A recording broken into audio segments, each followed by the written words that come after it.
É isso aí, pessoal. Eu tô aqui iniciando nesse vídeo aqui no meu canal, o Mundo de História. E pessoal, nesse início no meu novo trabalho de Mundo de História, eu quero estar falando nessa segunda parte do vídeo sobre o governo de Roma e a motivação do Império. E nesse segundo vídeo eu quero estar falando quais foram as funções do governo de Roma e durante essa perseguição contra os cristãos quando estavam pregando em nome dele, que era Jesus Cristo, né? Então, pessoal, eu vou estar aqui falando nessa segunda parte do vídeo que semana passada eu falei sobre a perseguição contra os cristãos quando o imperador Nero botou a culpa neles, dizendo que tinha botado fogo na cidade de Roma. E por que foi assim? E nesse critério é que eu estou falando sobre a motivação do governo de Roma, porque nesse tempo houve um tempo que o império estava sob domínio contra os judeus. E nesse período houve que quando os judeus estavam eles moravam na cidade de Jerusalém, onde era a cidade de Davi, quando Jesus estava na terra. Os romanos eles queriam acabar com a paz com os judeus, acabar com tudo, aí vai. Mas não foi isso, isso não foi diferente. Mas em Roma, vai mostrar aqui que houve um período em que a perseguição do império a perseguição do Império Romano contra os cristãos era um simples. E nessa foto aqui mostra o julgamento de Justino, um filósofo. Que essa mais aqui mostra, do julgamento dele. Mas antes, quem não conhece o meu canal, eu quero que vocês se inscrevam aqui no meu canal, o meu novo trabalho, porque eu não vou fazer mais aquele vídeos lá no antigo canal revelando a verdade, falando mal de ninguém, mas eu tô aqui, mas aqui no meu canal é foco na história, quer dizer, no foco na história, né? E eu peço para vocês, irmãos, a vocês se inscreverem aqui nesse novo canal, porque não vai ser nada fácil, né, para crescer, né? Então, só espero que cresça meu canal para eu falar de histórias importantes da humanidade. Então, eu peço para vocês se inscrevam e assistam ao vídeo passado que eu fiz e esse vídeo também que estou fazendo. Essa segunda e também a próxima, a terceira parte do vídeo que eu vou falar sobre o martírio de Roma e o martírio dos cristãos lá no Coliseu. Então, pessoal, desculpa a interrupção aqui, mas falando nesse assunto, eu quero estar lendo, comentando como era feito assim o sistema jurídico romano. O que é o sistema jurídico romano? Aqui vai dizer, nessa leitura, que vai dizer aqui para vocês. Devido à natureza informal e orientada para a personalidade do sistema jurídico romano, nada além de um promotor, um acusador, incluindo um membro do público, não apenas um detentor de uma posição oficial. Uma acusação de cristianismo é um governador disposto a punir por essa acusação. Era necessário para instaurar um processo contra um cristão. O direito romano preocupava-se amplamente com os direitos de propriedade, deixando muitas lacunas do direito penal e público. Assim, o processo cognitivo extraordinary em investigação especial, preencheu o vazio legal deixado pelo Código e pelo Tribunal. Todos os governadores provinciais tinham o direito de realizar julgamentos dessa maneira, como parte de seu império na província. Incognito extra ordine, o acusador chamado delator trazia ao governador um indivíduo para ser acusado de uma certa ofensa, nesse caso, a de ser cristão. Ou seja, o cristão, ele era preso ao ser acusado de quê? De blasfêmia contra a Roma? É aí que vai dizer. Porque o cristão, ele era preso e era levado para um julgamento. É certo que em Roma eles tinham um sistema para julgar alguém, ou seja, julgar a pessoa que cometeu crime, cometeu uma infração. Eu sei, esse era um sistema jurídico de Roma. E nesse caso, pessoal, Roma ele tinha um poder de governar pelo domínio o Império Romano. Então, vamos falar aqui. Nesse caso de ser cristão, que é o que eu falei aqui.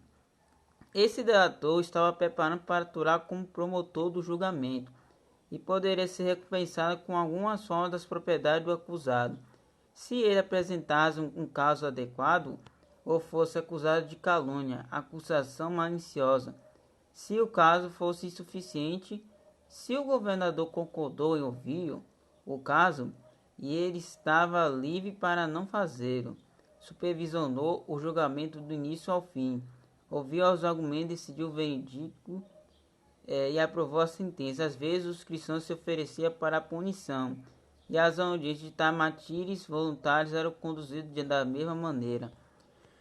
Na maioria das vezes o resultado do caso estava totalmente sujeito à opinião pessoal do governador, enquanto alguns tentavam confiar em opiniões procedentes ou imperiais, onde podia como evidenciar pela casa de Pirino o jovem a Trajano a respeito dos cristãos. Essa orientação geralmente não estava disponível. Em muitos casos, meses, semanas de viagem para longe de Roma, esses governadores precisavam tomar decisões sobre como administrar suas províncias de acordo com seus próprios instintos e conhecimentos. Bom, nesse caso, os governadores de Roma, eles tinham acesso de fazer o quê? Fazer viagens, fazer audiências em outras províncias, porque naquele tempo, por exemplo, o imperador Júlio César, ele faz lá nos tempos do Antigo Egito, por exemplo, Júlio César, ele era ele era o imperador de Roma. Deixa eu fazer um assunto entre o imperador e Cleópatra. Cleópatra foi a última rainha do Egito. E Júlio César, ele foi o imperador lá no ano de 47 antes de Cristo. Quer dizer, antes de Cristo, né, do nascimento, né? Então, a Roma fez o acordo com o Egito, né? A Roma fez o acordo com o Egito. Sinceramente, ele tinha relações entre Roma e o Egito. Mas aí, nesse caso aqui, ele tinha uma decisão de não invadir o Egito assim. Então, né, mas nessa história aqui não tem nada a ver, porque nessa história eu já vou contar nos próximos vídeos, falando sobre a relação entre Roma e o Egito, falando sobre como é que era a relação, a aliança entre Júlio César e Cleópatra. A Cleópatra foi a rainha do Egito. Mas voltando nesse assunto, vai dizer assim: mesmo que esses governadores tivessem acesso fácil à cidade, eles não teriam encontrado muita orientação legal oficial sobre o assunto dos cristãos. antes das políticas anticristãs sob Décio, iniciada em 250, não havia um decreto do Império contra os cristãos, e o único precedente sólido foi o estabelecido por Trajano e sua pessoa pedindo o nome cristão por si só era suficiente para a punição em cristão não deveria ser procurados pelo governo.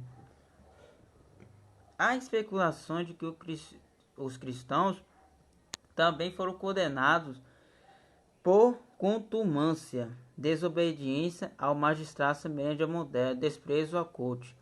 Mas as evidências sobre esse assunto são variadas. Mais tarde, Meritão de Sardes afirmou que Antônio Pio ordenou que os cristãos não fossem executados sem julgamento apropriado. Meritão de Sardes, né, que ele foi um... ele foi, não quis executar os cristãos porque não queria julgar, né, sem julgar muito apropriado. Então, naquele tempo, o Império Romano estava sob o domínio. Eu vejo que durante os séculos os cristãos eles eram caçados, eles eram proibidos de pregar a palavra de Deus, quer dizer, fazer cultos em casa, quer dizer, não é fazer cultos em casa, mas também pregar a palavra na rua, nas ruas, né? Porque era muito perigoso naquela época que os cristãos cresceram cada vez mais no Oriente, no Ocidente, na Europa, tudo isso, os cristãos se multiplicavam. E quanto mais cristãos morriam, mais eles se multiplicavam. Através da palavra do Senhor. Deixa eu ler aqui. Segundo o apologista cristão Tertuliano, alguns governadores da África ajudaram os acusados a obter absolvições ou se recusaram a levá-los a julgamento. No geral, os governadores romanos estavam mais interessados em fazer apóstatas do que mártires, ou seja, estavam negando o nome de Deus, ou seja, negando o nome de Deus para ser o quê?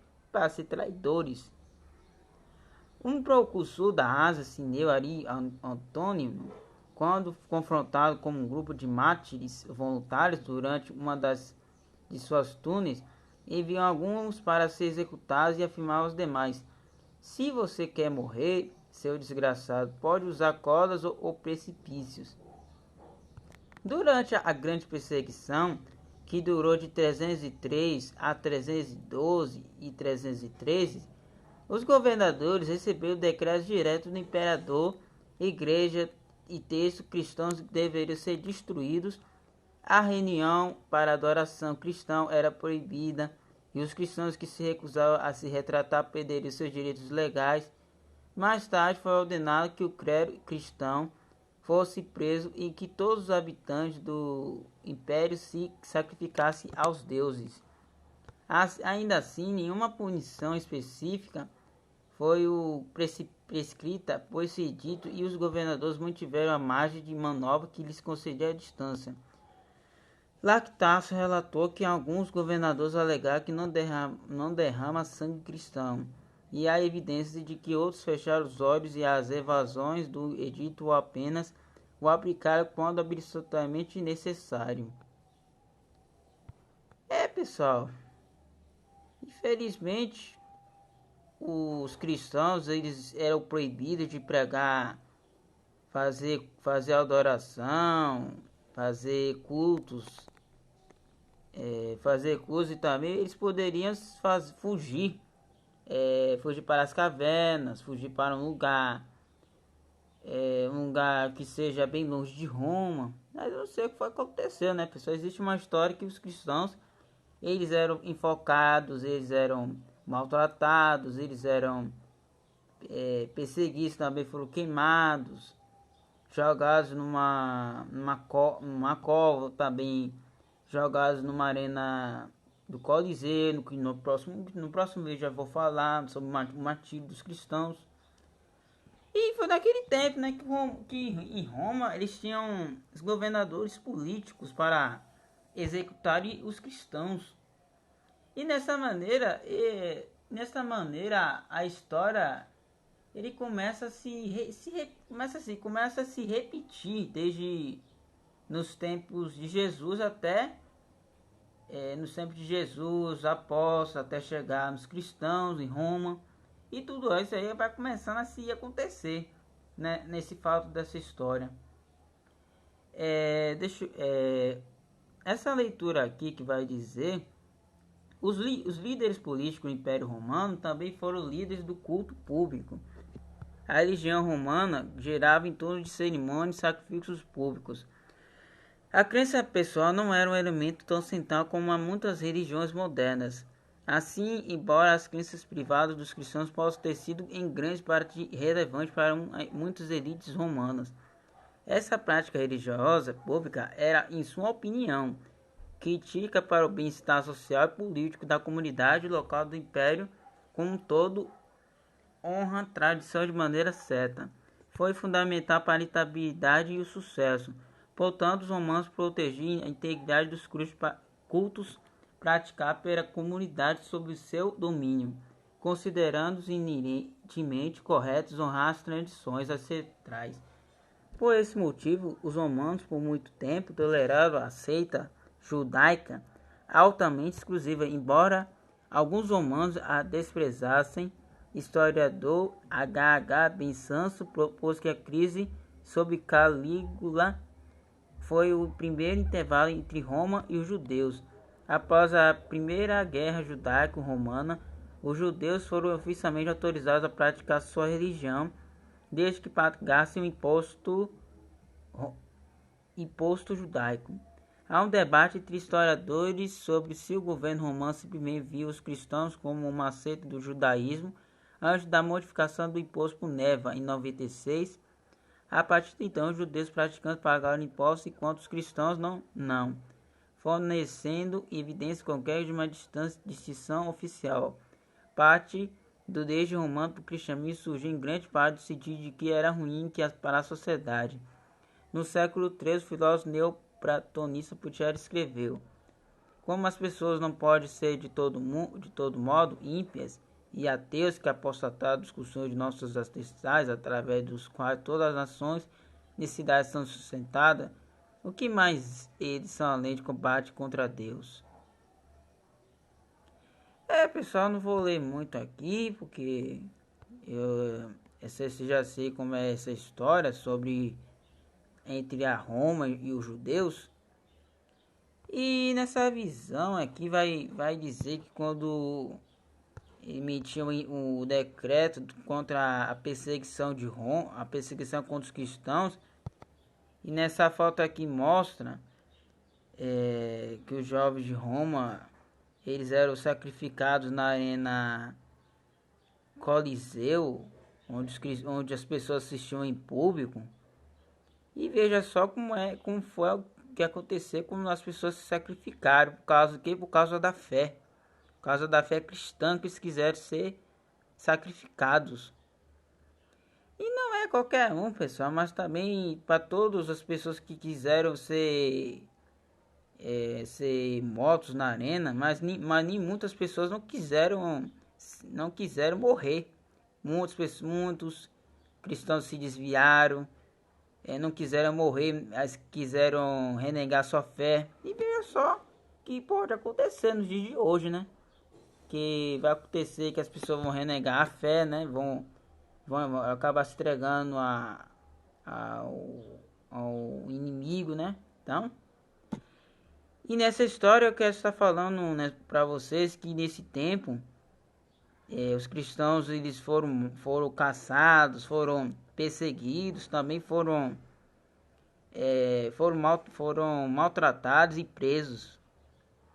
E por isso, pessoal, nesse próximo vídeo eu vou estar falando sobre o martírio que aconteceu lá no Coliseu Romano. Que no Coliseu Romano tinha o quê? Tinha o quê? Tinha corrida de bingas, tinha gladiadores. Então, vamos estar falando sobre esse assunto, sobre o martírio dos cristãos do Coliseu de Roma. Então, pessoal, vou terminar por aqui esse vídeo. Até a próxima. Valeu e até a próximo vídeo.